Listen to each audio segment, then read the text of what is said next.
2016 disruption the disruption strategy that Democrats say is ill-suited for this pandemic. Flush with record amounts of cash and massive organization, 45 and his clan members had planned to spend the spring unleashing a torrent of withering attacks against Biden in an attempt to define him in the eyes of voters before the former vice president could do so himself. But the coronavirus pandemic upended those plans, delaying what they call the campaign's blitz of paid negative television ads until earlier this month, and forcing a reckoning over what kind of campaign can be effective during a time of historic unemployment and mass death. 45's moves in recent days make clear that the squatter has decided to revive disruptive themes of his 2016 bid aimed at branding his opponent as a corrupt member of the Washington establishment and himself as an insurgent problem solver. Problem is, 45 isn't a problem solver, he's a problem causer, and and 45 knows all about being corrupt because he's corrupt himself. It's a message that often has seemed incongruent with the present reality, as 45 leads the federal government's response to the worst crisis in our generation. In recent days, as the coronavirus death toll has approached 100,000, 45 has pushed conspiracy theories alleging criminality by his predecessor, which 45 is the criminal. So, he's made baseless claims of voter fraud, accused dozens of people of felonies, and used taxpayer-funded events to advance his political message, and fanned the coronavirus culture wars over issues such as face masks and church closings. 45 claims that Joe can't bring us to greatness. This is him tweeting from his golf course in Virginia, and Biden is not the reason that 45 is here. 45's reluctance to recalibrate his political tactics, even as the country faces twin health and economic crisis, could be the gamble that determines his fate in an election that's less than 6 months away, according to campaign officials.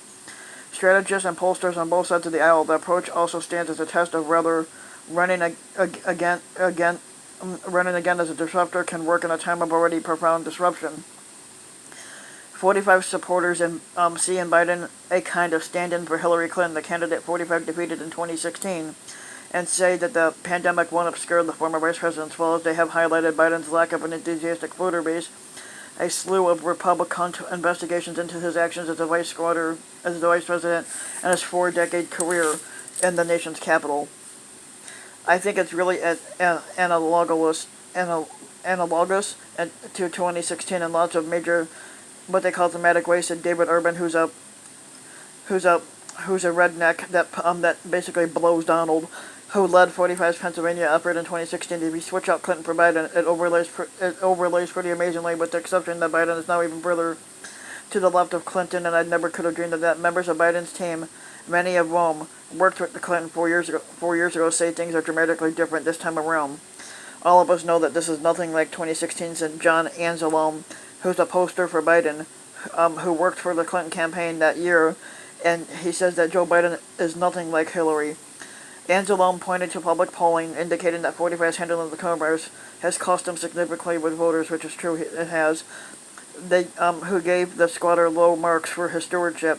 Biden has gained ground with suburban voters, independent voters, and senior citizens, and groups that had previously leaned toward 45 have now drifted away during his squadancy, Anzalone said. Several polls this week showed 45 trailing Biden and losing substantial ground since the beginning of the crisis. A Quinnipiac University poll released on Wednesday showed 45 trailing Biden by 11 points, which is one of the biggest gaps to date. In addition to a 50% to a 39% national lead, Biden also outscored 45 on honesty, leadership skills, and caring about average Americans, which 45 doesn't do. 45 isn't honest, he has no leadership skills, and he doesn't give a shit about anybody. Voters were split over which candidate would do a better job handling the economy. I think Biden would. And basically the economy has been an issue that has been a source of strength for 45 before this pandemic hit. Polling also has indicated that people who dislike both 45 and Biden now lean strongly toward Biden, in a shift from 2016 when 45 won voters who disliked both candidates in the race anyway. The squatter and his clan members quickly dismissed the negative polling, pointing to a 2016 as a cautionary tale for pundits. One tweet was tweeted, flashback Friday. Dan Scavino, White House social media director, tweeted, Thursday after Faux News released a poll showing 45 behind Biden by 8 points. Attached to the tweet, which the squatter reposted to his 80 million followers, was a 2016 Faux News headline that read, "Faux poll, Clinton leads 45 by 10 points." Of course, we dismiss public polls, and that's throughout the history of the 45 era, said campaign spokesperson Tim Murtaugh. Public polls have been wrong about him. Technically, they haven't. Murtaugh said the campaign was not aiming to run a 2020 bid mirroring 2016, but they did argue that Biden has the same vulnerabilities as Clinton. "I don't think it's a question of using any particular playbook," he said. "They are about to nominate another candidate who, lo and behold, has almost the exact same problems. He happens to have the same vulnerabilities. It's not our fault the Democrats nominated another swamp creature." Technically, that's what 45 is. He's a swamp creature. Basically, he claims he was going to drain the swamp, and what did he do? He fucking stacked his cabinet with fucking swamp people. Still, the recent polling figures have gone under 45's skin, highlighting a sensitivity over how his handling of the coronavirus is being viewed by the public. 45 lashed out at Faux on Friday, and relying on a similar tactic to one he regularly deployed in 2016, he cited alternative polls that showed him in a stronger position. But some Republicans have acknowledged that the pandemic has been a setback to 45's campaign, robbing him of the Klan members that he relies on, and hampering his ability to effectively attack Biden. Several Republicans close to the campaign, many of whom spoke on the condition and been admitted to discuss internal deliberations, only began running television ads earlier this month attacking Biden over his previous remarks about China. It certainly delayed the campaign's defining of Joe Biden by 2 months, said a Republican operative familiar with the campaign. It was going to start immediately after the primary, and it didn't start until 10 days ago when the campaign really started rolling on. 45's Klan members in the executive and legislative branches have taken up the mantle as the squatter has been sidelined from the campaign trail because of the pandemic. A Wednesday to subpoena documents related to Biden's son Hunter and an election year escalation of the GOP congressional scrutiny of Biden's time as vice president, as 45 escalated his conspiratorial Obamagate allegations. The Office of the Director of National Intelligence declassified documents from the Obama administration, and the Justice Department moved to dismiss criminal charges against 45's former National Security Advisor Michael Flynn. A senior administration official said that part of 45's campaign will include linking Biden to an alleged attempt to hamstring the incoming administration before 45 was inaugurated. "The narrative is going to be that they set us up from day one to fail," the official said. "The swamp was trying to stop the outsider squatter. We were able to succeed, but before we were inaugurated, this is what we were up against." Yeah, what did you succeed on? Nothing. Democrats describe all of those efforts as a diversionary tactics that carry little weight at a time when Americans are dealing with depression-level unemployment and fears about their personal well-being.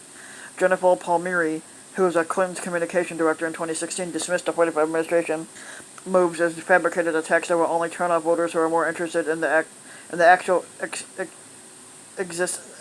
existential threat posed by the coronavirus. She said a 2016 playbook is outdated given the current circumstances.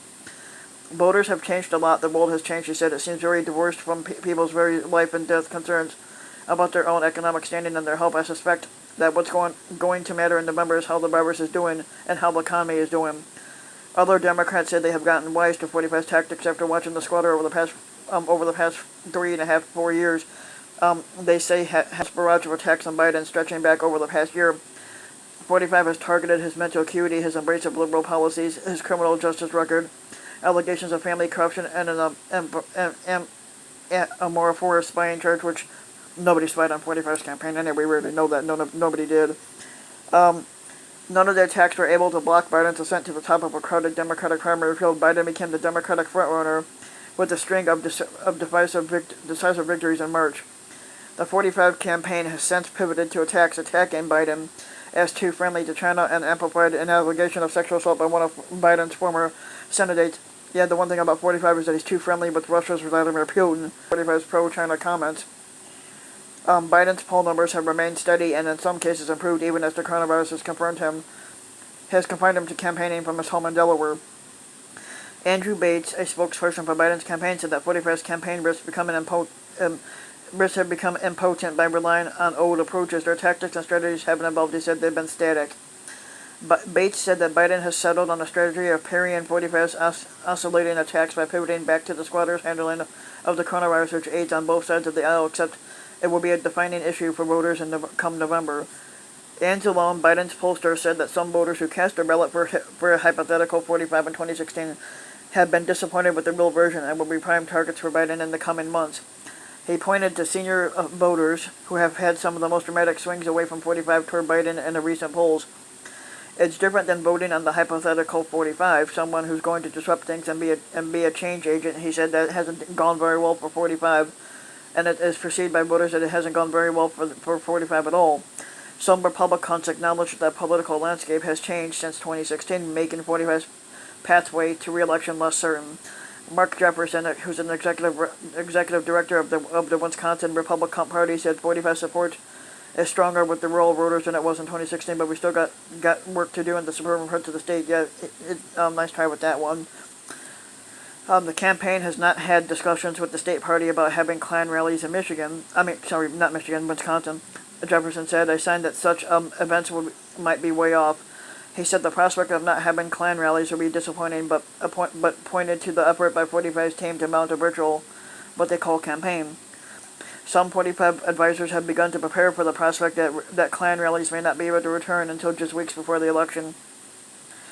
That level of uncertainty has permeated some of the comments of Klan members who still favor 45 to win, but now acknowledge the unprecedented challenge that he faces on vying for a second term at a time of public disruption and hardship. It's going to be a close race, said Urban, the 45 blower.